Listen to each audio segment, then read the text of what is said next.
Welcome back to another episode of the South by East podcast, where we discuss the scriptures, the culture, and everything in between. Brail, what we got today? Man, hey, you put me on to Reed Choi, this comedian. I hadn't heard of him, and you put me onto this video that had me cracking up. You know, the Bible says to pray without ceasing. Yeah. But some of us need to send some cease and desist to Yes, some people that we yes, know. yes. And he breaks that down. So we're gonna check out this clip, and then we'll react to this right here. Purify us, O God. We want you to try us by fire. No, the hell we don't. This man, I don't know this man, and he doesn't speak for me. He doesn't speak for any of us. If he wants a trial by fire, give it to him. But me, I don't want any trials, Lord. I don't want any turbulation on this flight. Give us wisdom, Lord, and your strength. Shut the I rebuke what he just said in your name. Bro, what are you doing? I'm trying to help us get closer to the Father. You're new to this, aren't you? Yeah, I just got saved. What does that have to do with anything? Okay, I'm about to save you 5 years of trials and tribulations, all right? You just asked him for strength, right? I need you to think. When do you need to be strong? Is it when your life is easy and comfortable, when you're rich, or when you're poor and you're struggling? Do you really need the strength and help to move on? Oh, okay, that makes sense, but I want God to use me. What if that's his will? Okay. You're one of those. Okay, you'll learn. Oh my gosh. Oh man. He said, you'll learn. You'll learn. So I laughed, man, when I saw that because, you know, there's that Maverick City song that we used to do here at the church. And somebody actually said that to me. I want to be tried by fire, purified. And like somebody actually sent me a message one time, and they were like, hey, fam, should we be singing this? I don't know that I want to be tried by fire. And I was like, that is fair. What about the hymn song? Which one? Yeah. Was it Oceans? Yeah. That everybody references. It's like, hey, fam. I have seen some things in my life where I'm like, you know what? I think God has enough tribulation to shape my character already in the plan. I don't need any addendums. I don't need him to add any more trials into the plan. Lord, I want your best for me. That is it. No. Just the best. Whoa. Just the best. Whoa. I'm going to stop you on that one, too. Because that could have some connotation, too. Oh, man, we can't pray for nothing. Can't pray for nothing. Look, we got to come up with a safe prayer. We got to come up with a safe biblical prayer. And you always know when somebody pray one of those prayers and everybody kind of, like, their eye kind of open while their head's still down, like, did they just say that? I don't know if all of us agreed to that before we closed our eyes. But hold up. So that means I can't really pray for growth because that's going to come with trials. Because, like, Father, I want your best for me. What if his best was like, you know what? I really need to refine your character. And the way I'm going to do that is by sending you through cancer. That's a good point. Yeah. What about, all right, safety? Safety. I pray for safety for me and my family. How do you know you're safe, though? You got to experience some danger. You got to experience some danger to know that so you're that still you know safe and make it through the danger. that he kept you. Danger seen and unseen. Yeah, you got to see some of them to know that you're safe. Okay, how about what if I pray for wealth? What about wealth? How do you really start to appreciate the wealth?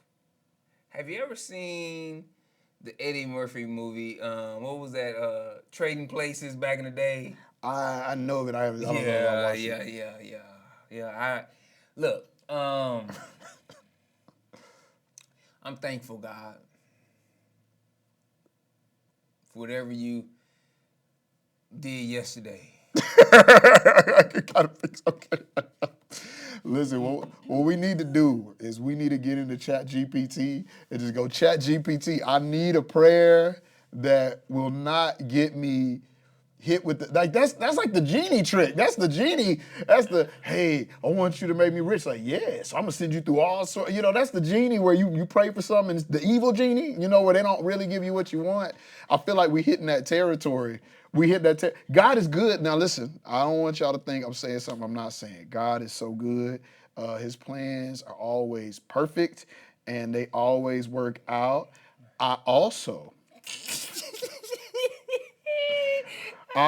am a human being, and I prefer comfort to discomfort. So when I am in discomfort and trials, God, I do want you to give me the strength to endure through those trials to make it back to comfort. But I am not asking for the tribulation. I think God can come up with those on his own. Look, so that's it. These are all jokes. Yes. And it's good to be able to laugh. Yeah. But what's the craziest prayer that you've ever prayed? And tell us the story in the comments. The craziest prayer you've ever prayed that has led you. I'm gonna tell you one. Man, I remember praying a couple of prayers. One, my college small group leader got all of us to pray for God to give us a heart for the lost. And I'm gonna tell you, every day I want to fight him. Every day I want to fight him. Then I prayed. Well, I was in seminary. I said, God, send me somewhere no one else wants to go, to love on people no one else wants to love on. And that has shaped more of my adult life and decisions I've made than I can count, man. Yeah. And I think the hard piece, so I was talking with my wife, I think today when we were leaving the gym, and I was reading Isaiah 30 today. And we were just looking at some things happening politically in different spaces.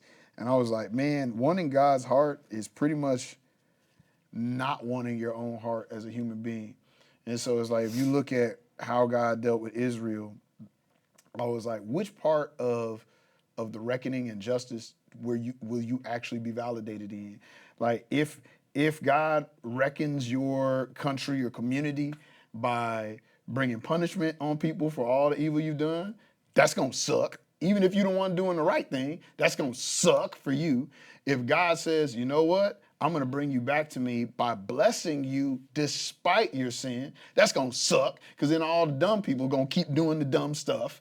And so like there is no point in God's heart where your pride is validated. And it's like, so like wanting God's heart is laying down your own pride. And that's a part of even some of these prayers too, is just like, man, wanting God's heart rarely will lead me to a comfortable life. But so here's the thing that's crazy about that, Brail. One, we always define repentance as siding with God against yourself. And two, people love Jeremiah 29:11. Jeremiah 29:11 is all about what you just said. Yep. Also, people love Philippians 3:14. Not understanding that Philippians 3:14 is all about what you just said. And I mean, a lot of times we're praying these prayers or saying these things not realizing like the full context of what we're praying and asking for. And it won't give us what our fleshly hearts want.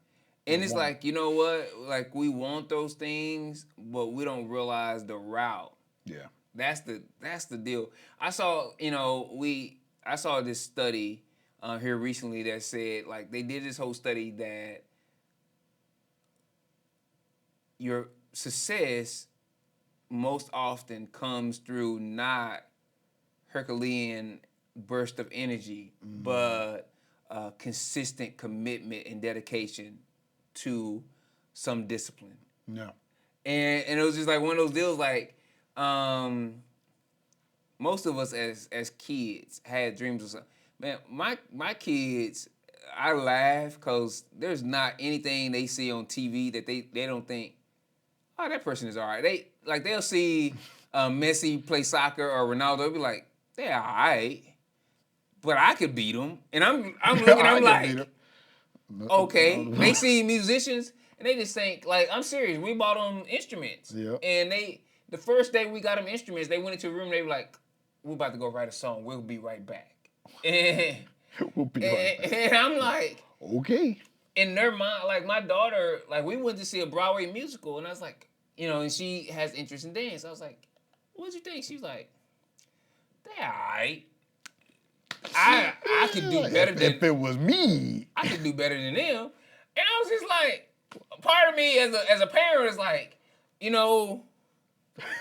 I don't know whether to feel good about this or not. Like, I want my kids to have healthy confidence. I want them to believe they can do things, but these little jokers ain't practiced a day in their life and think Right. they can just go out here and No. and they don't realize the route. And I'm like, baby, you can get at some of these things, you can get good, and some of these things, like, your DNA is just not DNAing. Yeah. You're not gonna be as tall as Luca.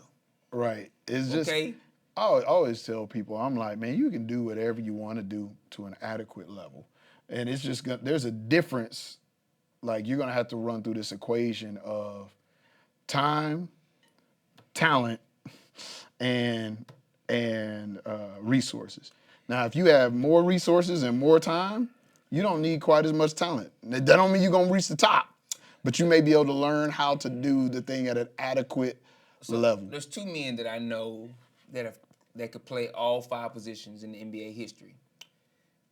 One by the name of Irvin Magic Johnson, and one by the name of LeBron James.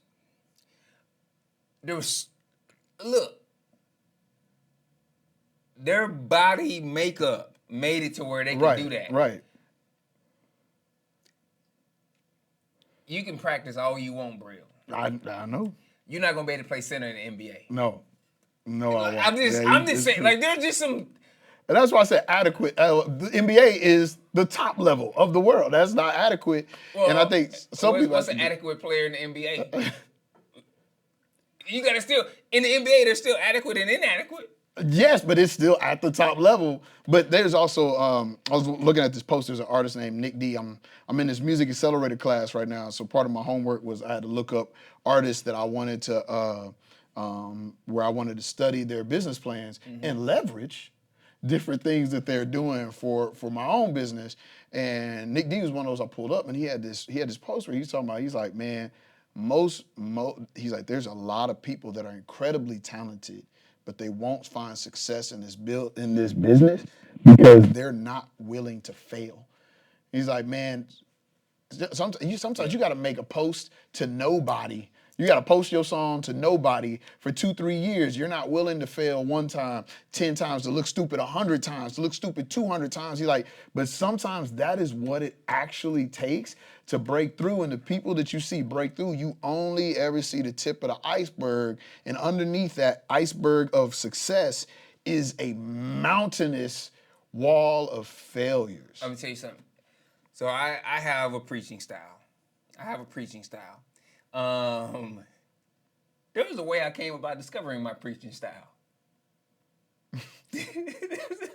So I was young in ministry. I started out at a traditionally black church.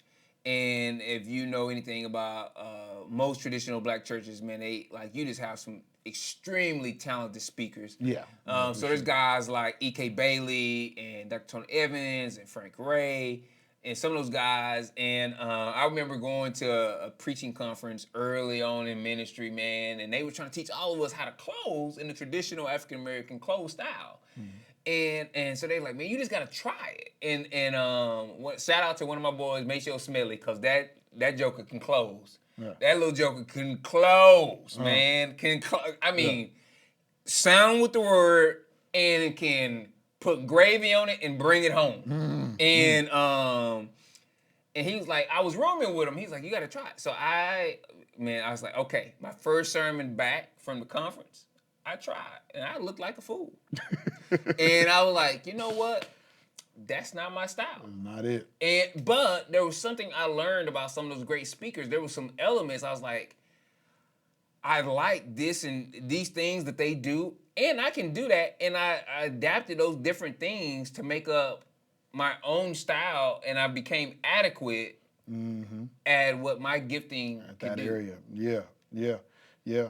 And that's the thing too, man. It's like you're adequate in that area, but most of us would consider you a great speaker, right? Like that area may not be, but most of us would consider you a great speaker, man. And you got to go through some losses to get some wins. We're pretty far away from the original post here, but Yeah.